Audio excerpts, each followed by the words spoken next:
And that, started my interest in kind of fueling for endurance sports. I always say I have SAD, sports attention deficit disorder, because I switched around so many times.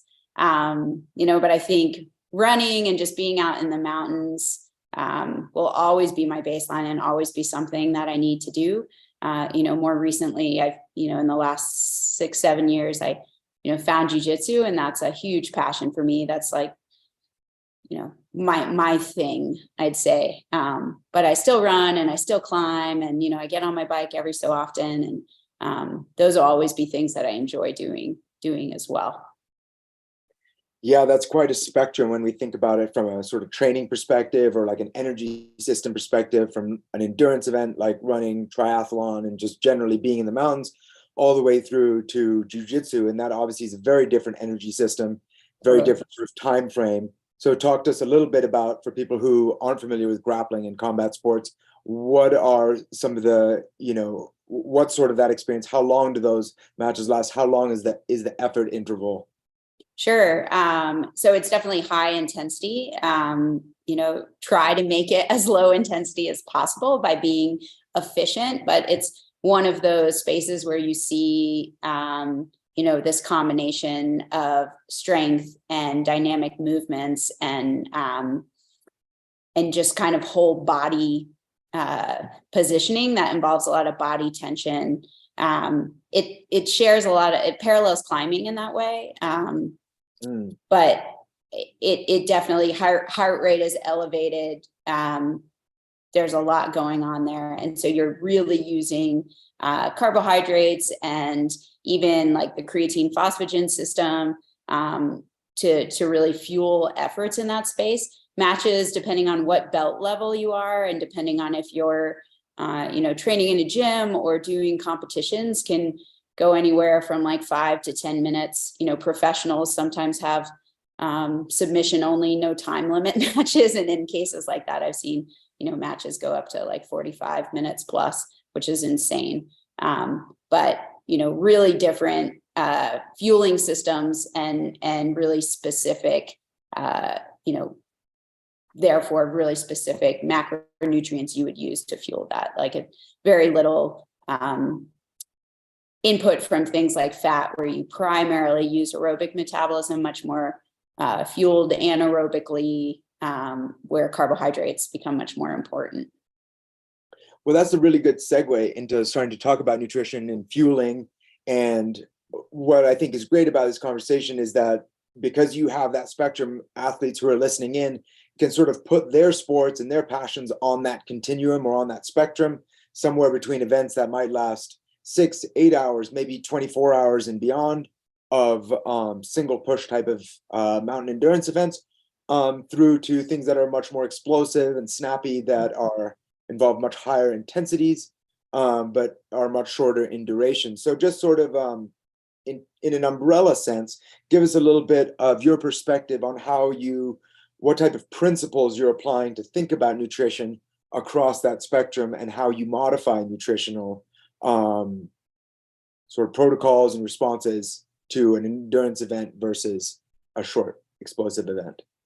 Yeah. So, I think a big and really important place to start, and this has come up, recently in talking to Samsara athletes, is no matter what you're doing, looking at where you specifically fall in terms of intensity level, or in terms of fitness, and whether or not you're below, at, or above your aerobic threshold. And that really is important, because it determines what energy systems we're tapping into. And so, I think for a long time, people have looked at those energy systems kind of on a linear continuum, that you're in aerobic metabolism at low heart rates, and then you get up around your anaerobic threshold, and you drop into anaerobic metabolism. And then when you're, really, really, working hard, then you see the creatine phosphagen system kick on. And then there are some other lactate shuttle systems and things that are kind of happening in the periphery of that. But what I think it's important to know is that there's a lot of overlap between those systems, and that it's very rarely is it an all or none, or a singular system that's fueling an effort.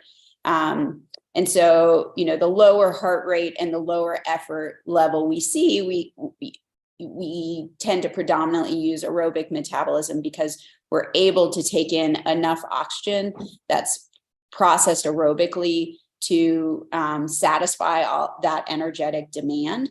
And with aerobic metabolism, we can use carbohydrates or fats. When our heart rate gets into above our aerobic threshold and closer to our anaerobic threshold, we're unable to bring, just through physiological limitations of breathing, we're unable to bring in enough oxygen to solely satisfy those energetic demands by aerobic metabolism alone. And that's when anaerobic metabolism becomes helpful, for lack of a better word. Because fatty acids are, they don't contain oxygen. You cannot process fats anaerobically. You can process carbohydrates anaerobically, though. And so this is why at higher intensities, we cannot use fat unless it's running in the background aerobically, which it is to a smaller extent, but that's why carbohydrates become really the primary fuel, because we can process and create ATP through anaerobic metabolism. At really, really, really high intensities, and this is when you see kind of more strength-based sports, talked about, things like weightlifting or sprinting, or even like really dynamic movements in climbing where you're, potentially bouldering and going for a really hard move. And so you're using big muscle groups all at once. This is when the creatine phosphagen system becomes important to think about, because it's beyond stored ATP in our muscles. It's a way to produce ATP really quickly. And that's all dependent upon, the amount of creatine phosphate stores we have on hand. So for me, it's a combination of intensity, so where is an athlete in terms of their aerobic threshold and their anaerobic threshold, where are they exercising? What energy system then that means they're using? That's going to tell me, what kind of fuel they may or may not need to take in. And then on top of that, how long they're exercising for. And all of that kind of informs what could be, a fueling strategy for a specific goal or event. When we think about endurance athletes, backcountry skiers, distance runners, alpinists, one of the things that we've talked about a lot is how biasing training towards the oxidative system and really encouraging the body to rely more heavily on fats can have a lot of advantages. And there's some recent research that's showing that actually athletes who are competing in much shorter events than we thought are seeing a much greater contribution to their energy from those fat burning mechanisms. And so for us as endurance athletes, there's a lot of benefit to teaching our body to use fat as an energy source. What are some sort of guidelines or helpful input that you'd give endurance athletes in their effort to train in a way that really biases the contribution of the fat burning oxidative system?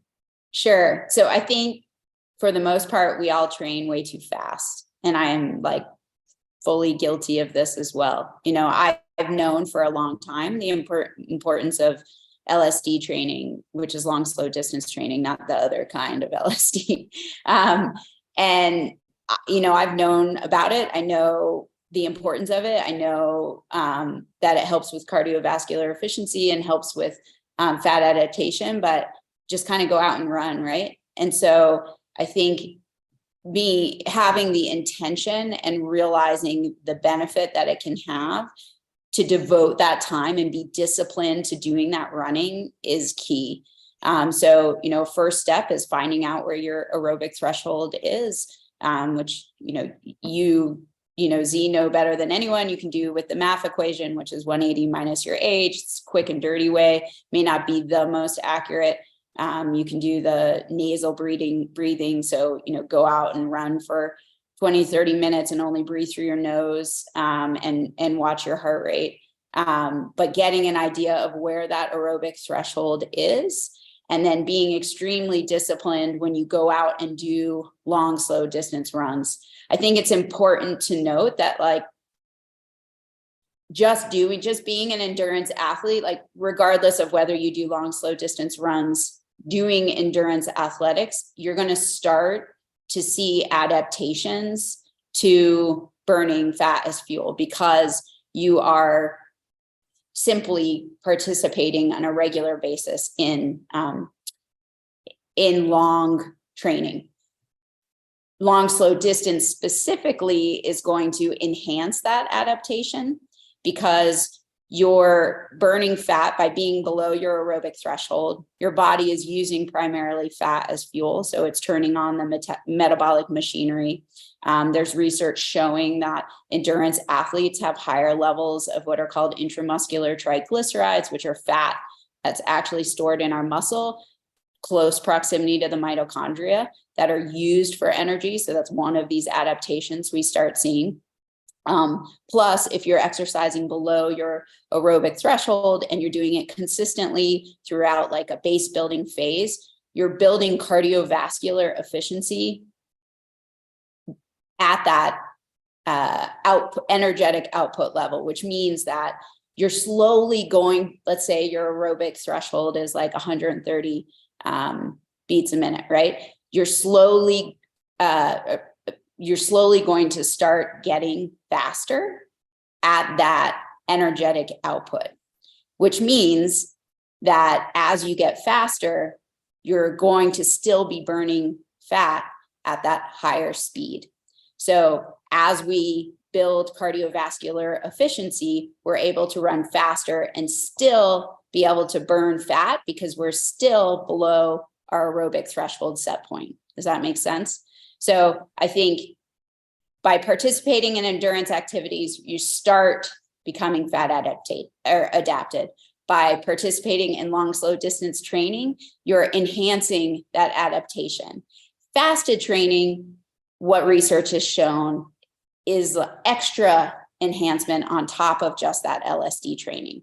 And what I think is important to know is a lot of people are concerned with high cortisol levels, with stress response. So fasted training needs to be done slow. And the slower you do it, it can even be walking, right? The slower you do it, the less likely you're going to see these stress response hormones turned on. So if you're doing fasted training and you're training at a high intensity, 100% not a good thing to do. You're not in your fat burning zone. And two, your body's going to be freaking out, especially if you're fasted, because your glycogen stores aren't where they should be to supply the energy you need at those high intensities. So I think it's really important to point out that when we're talking about fasted training, we're talking about it in the context of being below your aerobic threshold, being at a low intensity, and really trying to enhance the adaptations we see to that endurance training, to the fat adaptation we see via endurance training already. We're just kind of turning up the dial on it. And with that, you shouldn't necessarily see these huge increases in stress hormone responses. Yeah, I think that was like a really excellent summary. I like how you started by saying that, like, just by virtue of being an endurance athlete, if you're participating in endurance sports, that could be anything from backpacking to, marathons or ultra distance running. Just by orienting your lifestyle and your body that way, you're automatically creating these changes that enable you to be more efficient and more oxidative just a greater contribution of the fat burning system. And then if you take it a step further and you start training by regularly doing deliberately slow long distance training, you're then adding another layer of adaptation onto that, because you're just spending time deliberately below that aerobic threshold. And I like those kind of guidelines that you gave for testing those. That's sort of a secondary layer of stimulus to the body that can continually contribute to your adaptation. So athletes who are doing 1 or 2 long, slow distance missions a week will start to see their marathon times just naturally increase, and the proportional contribution of their fat burning system proportionally increase as well. And then thirdly, a third layer on top of that is to consider fasted training. And I think we should stop and talk about that, because as we've noted, there's a lot of baggage sometimes that comes with that.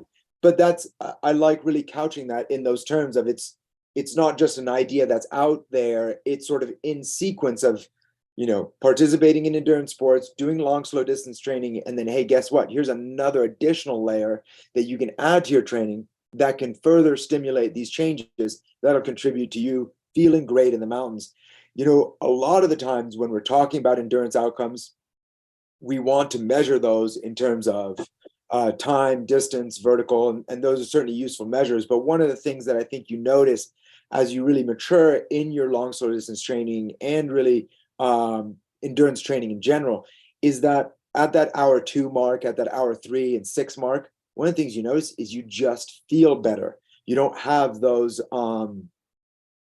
stomach issues. You don't have those energy spikes that then have to be counterbalanced by these huge dips. And you just feel like my body's just sort of trucking along like a diesel engine, and 6 and 8 hours in, I still feel really good. Talk to us a little bit about what you think some good habits of fasted training might look like, and some habits that maybe athletes should really avoid and not confuse with healthy fasted training. Sure. So one, I think a lot of people end up doing fasted training first thing in the morning, right? Because it's an easy, overnight fast. It's a really easy way to get in that fasted state. And it's important to note that, we store glycogen, which is our storage form of carbohydrates. We store glycogen in the liver and in the muscles. And so after an overnight fast, our liver glycogen is typically depleted because it's used to supply glucose to our brains while we're sleeping. And our muscle glycogen is typically untouched. So we do have that muscle glycogen heading in to that run. So we're not starting on empty per se, right? I always think it's a good idea to carry some calories with you. The goal of these runs, and this is why I think it's hard for people to do, is because it's almost humbling. You have to take a step back from like being the fastest person on the trail or on the, heading up the canyon or, heading up the mountain, because you may get passed by a lot of people. But the goal, if you're doing this type of running, the goal or biking or skiing or whatever, the goal isn't to be the fastest. You're not doing long, slow distance training for any kind of performance measure that's going to occur in that workout, right? We're playing the long game in terms of trying to both impact our performance and also simplify our nutrition. That becomes a big part of where fasted training for me, I think, is important. But bringing some calories is a great idea, because you may feel like you need them, and taking in some calories during long, slow distance is not going to blunt the adaptation that you're already experiencing. So we already talked about simply doing endurance activities, simply doing long, slow distance is taking you a step on, towards fat adaptation. So if you need to take in 100 calories, 150 calories, per hour, if you're out on a 3-hour run because you don't feel great, having some calories is totally fine. So I think having those with you is a good idea. So I would say, one, making sure you're getting enough carbohydrates so that your glycogen stores, your muscle glycogen stores are full when you started a fasted run. 2, having some carbohydrates with you, so if you do need them, you have them. And then 3, making sure post run that you're not limiting your carbs either. I think fat is something we want to have in our diet. And I typically, I see people either be anti-fat or anti-carbs. I think both of them are important fuels for endurance athletes and shouldn't really be limited, either pre-fasted run or post-fasted run. We need them both for fuel, and we need them both for recovery. That was awesome. Thanks for that, Shannon. I think that would be really helpful, practical advice for people heading into the winter season and getting ready for longer tours. What about for athletes who are participating in shorter distance and higher intensity events? You talked a little bit about how fasted training really doesn't apply there because ultimately you're asking your body to produce energy much more rapidly. But if you at the same time simultaneously starve it of the fuel source that it needs in order to be operating at that higher level of intensity, you're really doing yourself a disservice. So what are some healthy habits of fueling for higher intensity sports like jiu-jitsu, hard rock climbing, and other events where you're going to be putting out a really high level of effort for just a few minutes?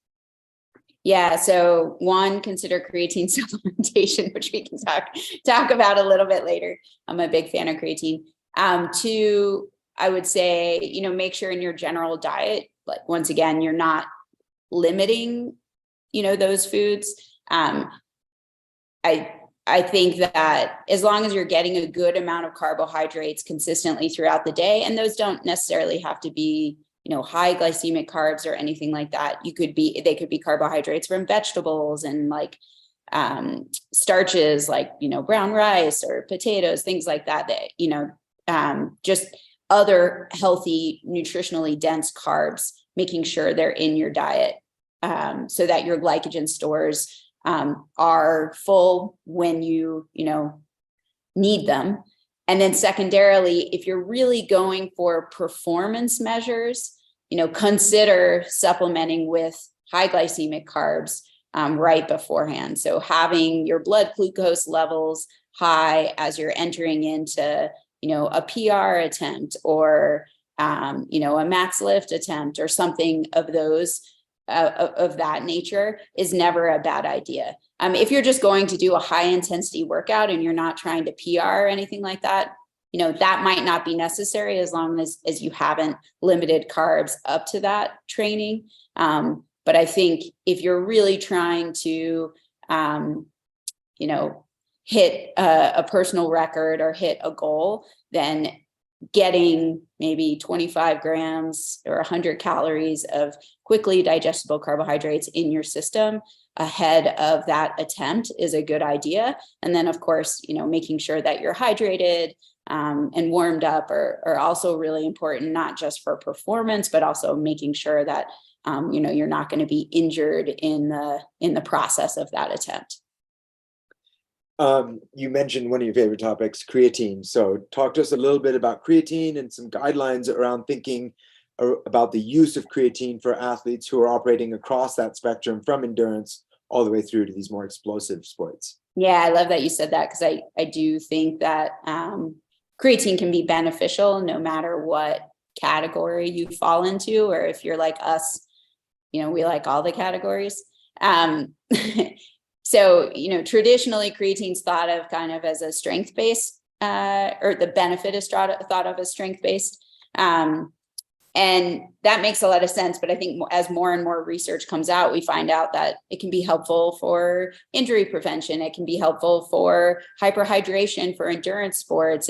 It's similar to things like beta alanine. There's some research showing that it's a intermuscular buffer of acid production, which is a consequence of anaerobic metabolism. There's some research coming out that for combat sports or for things like football, where head injuries are common, that it can be neuroprotective. So there are a lot of reasons to consider creatine supplementation. I think generally looking to either add muscle or even as we age, maintain muscle, which can be hard. Creatine can be a really important thing to take.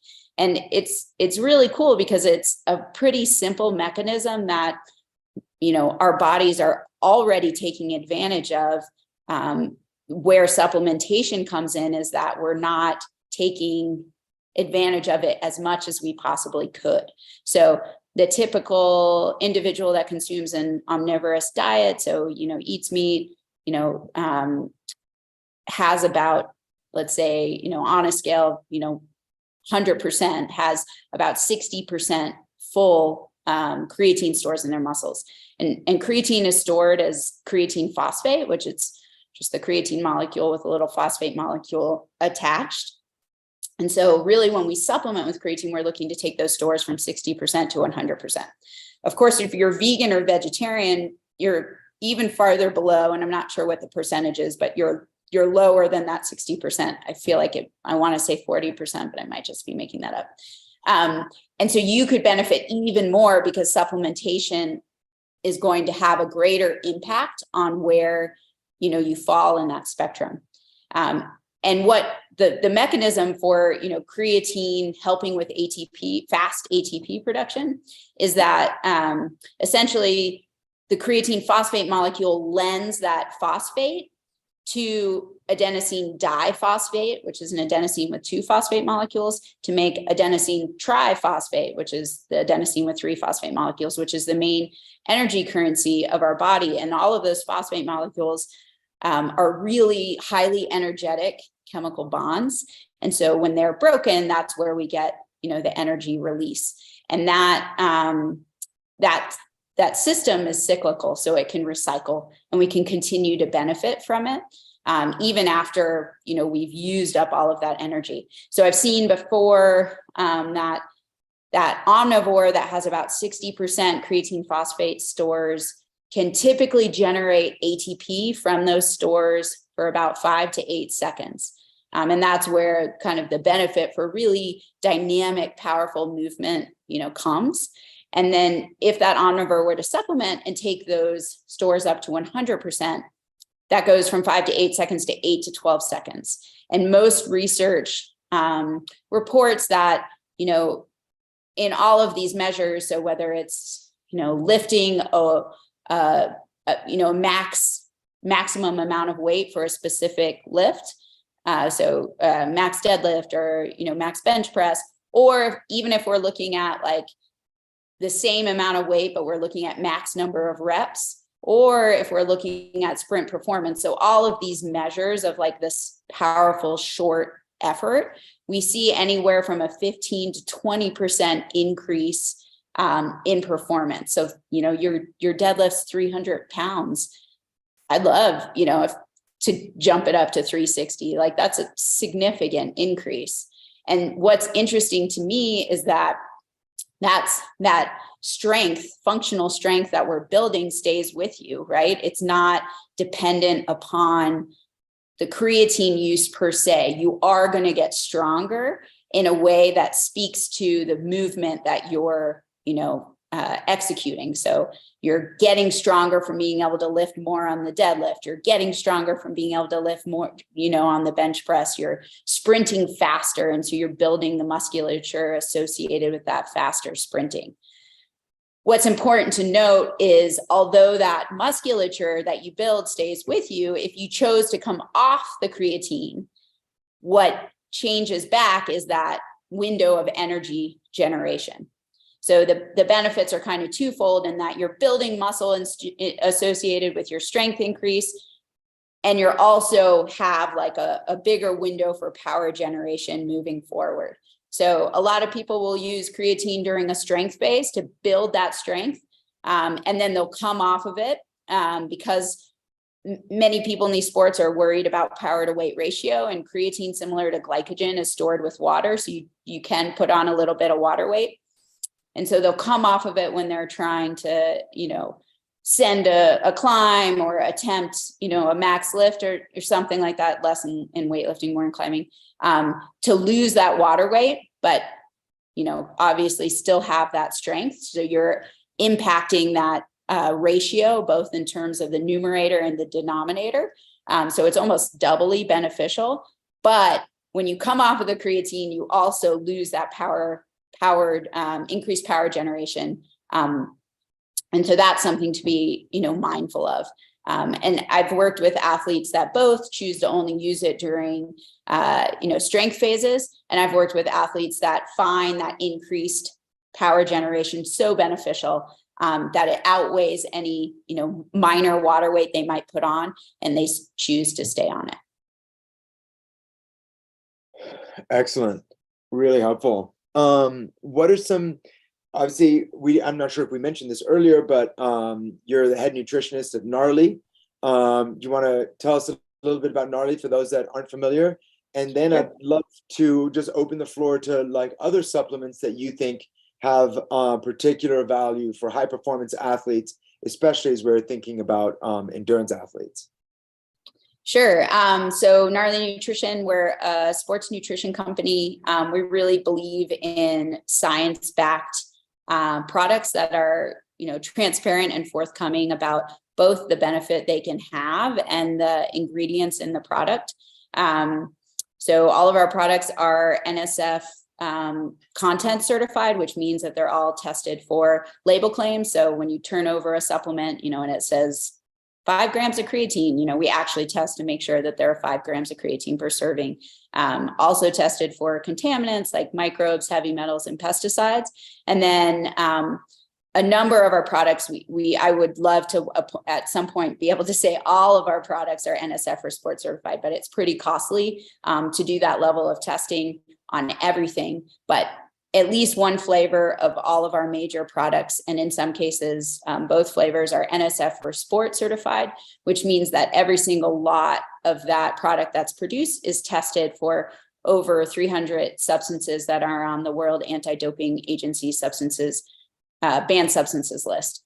So 1, you're getting what you pay for. 2, you're getting a safe, contaminant-free product. And 3, you can feel good kind of about the efficacy of the product that you're taking. We really try to make products that only have, the science backing to really support the impact that we're, proclaiming or telling people the product's going to have. So, creatine, clearly I'm a big fan of. I think that's a good one, whether you're an endurance athlete or a strength-based athlete. I think, protein, we all are familiar with in terms of recovery and just making sure we get enough in our diet. I think for a long time, protein was the friend of strength athletes, and endurance athletes put much less focus on it. Research has shown that, one, simply increasing the protein in your diet is not going to lead to this bulk that many endurance athletes associate with high levels of protein in the diet. 2, research has also shown that you see very sport-specific adaptation to protein intake. So whereas in strength athletes, we might see hypertrophy in muscles, in endurance athletes, you see an increase in mitochondria, you see an increase in mitochondrial-related enzymes. So I think making sure endurance athletes are getting at least 1.5 to 1.6 grams of protein per kilo of body weight per day is really important. I think fueling products for endurance athletes. I personally love liquid nutrition because that way I'm getting, my water and my electrolytes in, and I'm getting some level of baseline calories. So Gnarly Fuel 2.0 is our endurance nutrition product. I think that's really important to consider. I think there's a range of how athletes like to take in those calories. But getting in some kind of calories in as you're hydrating is just a good way to make sure you're kind of getting what you need, and then supplementing with solids on top of that is a good idea. Other products, important. Collagen, I think, is something to consider. For a long time, I was against putting collagen in the Gnarly line, to be honest, because I didn't see all of the research that I wanted to 100% show that it did what everyone said it did.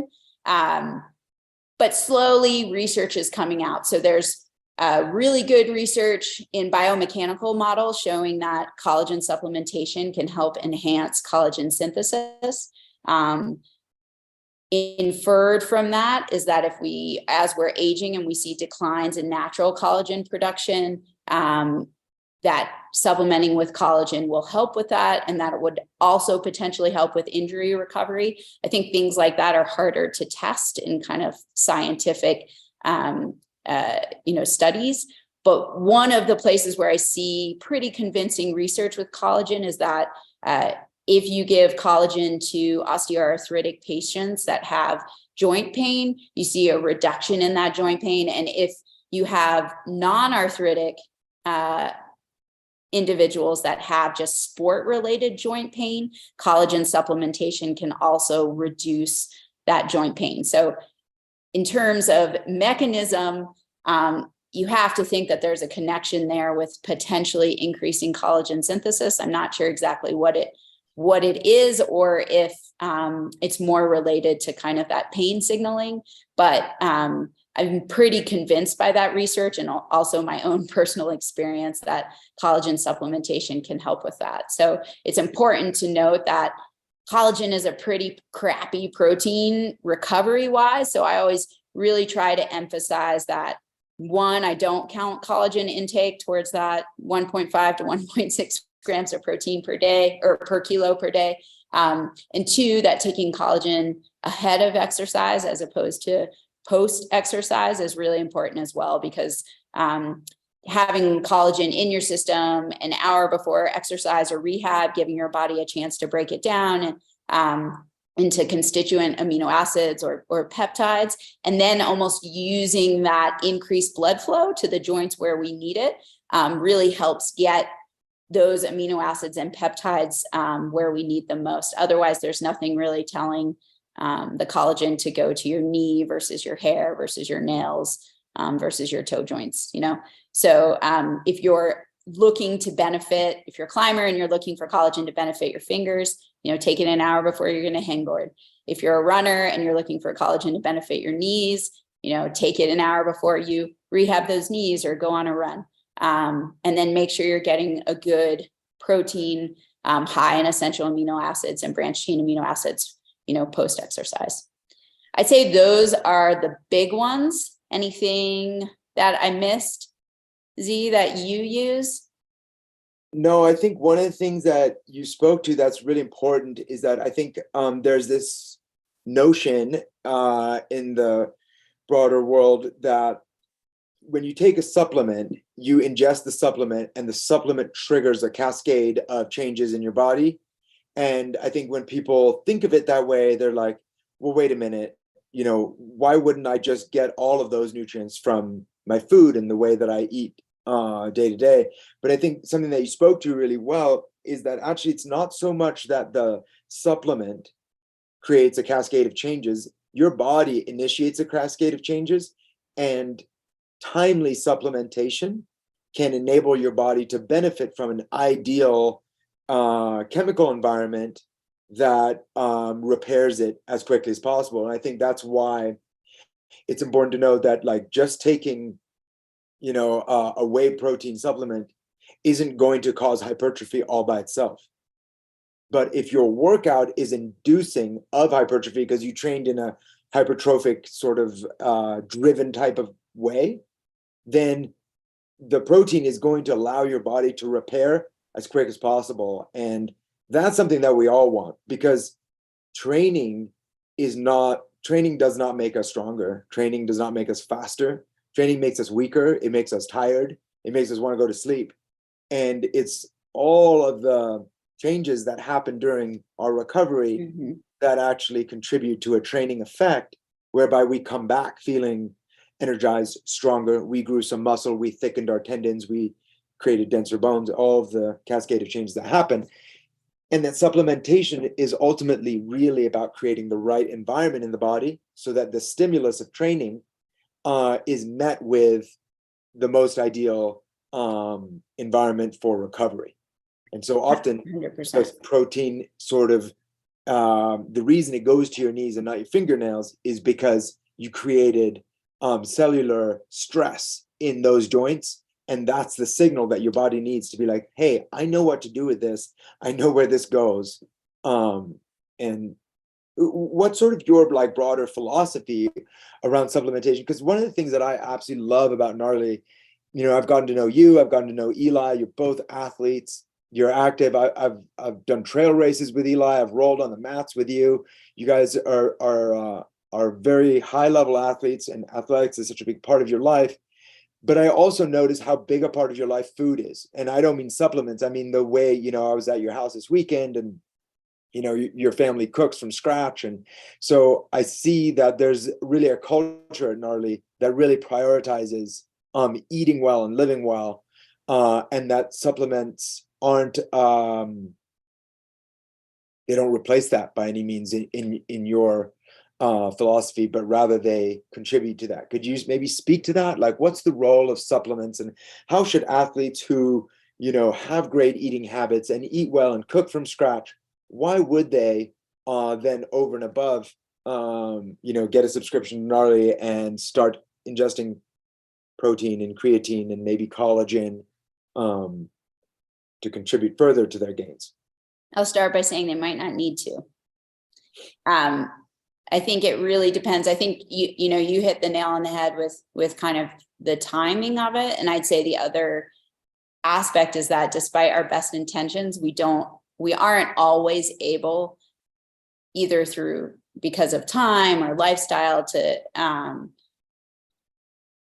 really get everything we need through food. I try as much as I can, both because I enjoy it, both because I think it's important for my kids to see, and because I think it ends up, with tasting better to like cook from scratch and take time and make sure that we're getting a good, healthy dinner or lunch or, whatever. But I'm not always able to do that because, I am a mom. I do work full time. I probably spend way too much time training. And I think that's where supplementations come in. I think, there are cases where you might not be able to hit, like creatine supplementation would be an example of that, where it would be hard to increase your muscular creatine stores to 100% without supplementation. Protein is a case where, like, yes, you might not need a protein supplement. But it also, for most people, is pretty hard to get in 30 to 40 grams of protein every 3 to 4 hours, right? And that's where potentially finding a protein powder that you like the taste of and meets your needs in terms of, ingredients and macros and product quality, that's where that can be important and helpful. And definitely make an impact on how you recover. So I think, one, being honest with yourself about what your diet looks like and what you're getting consistently and what you're able to do given your lifestyle. And then 2, being open to the fact that adding supplementation in can be helpful. And then finally, being aware of cases where food can't meet all your needs and you might benefit over and beyond from adding a supplement in. I mean, as you said, I don't necessarily I don't have a supplement for sleep, and I don't have a supplement for brain health, and I don't have a supplement for immune health. But to be honest, I'm not fully convinced that beyond selling you capsules, any of those are really going to be effective for the claims that they're making. A lot of those issues tend to be more related to, like, what does your lifestyle look like? What does your screen time look like? Are you meeting all your nutrient needs? Are you getting outside enough? Maybe it's not like an immune booster you need. Maybe your vitamin D levels are low. Really like getting down to lifestyle factors, to diet, and diagnosing that. I I think is more important than a lot of these, generalized health hacking type supplements that you see from supplement companies right now. And my goal is for Gnarly, and I think Eli's goal as well, is for Gnarly not to be a company like that, right? We'll fully tell you we're all about whole foods first, and that we make products when that doesn't always work out for folks. Yeah, I love that. I think that's part of what makes Gnarly such a ingenuous company, and what people appreciate about it. I really have taken a lot of interest in evolution. And I think when I look at training, when I look at movement and strength and all the interventions that I think we ought to take, I tend to think that we can either take this sort of snapshot view where we just look at the world from where our feet are planted on the ground right now, and we just look at sort of the human condition as it exists today, and what should we do to make it better. But I think the other way to look at it is to take the long view and to look at the story of human beings over the course of the 6-7 million years that we have evolved into the unique species that we are. And I think that by doing that, you get a much deeper perspective, because we are a biological organism that's adapted so much over our time on the planet.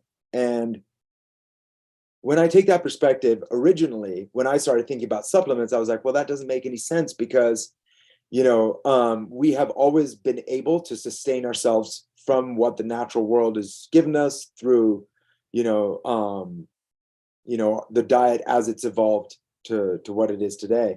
But I think that two of the things that have really stuck out and helped me really understand why I do think that supplements are a key part of high performance living, it's two things. One is that the quality of our soil has been degraded enormously, even over our lifetimes, but especially over the last 4 to 5 generations. We've seen a massive decrease in the nutrient content of our soil, and that is having huge downstream effects, because a banana, a carrot, a potato today just doesn't have anywhere near the nutritional content that it did several generations ago.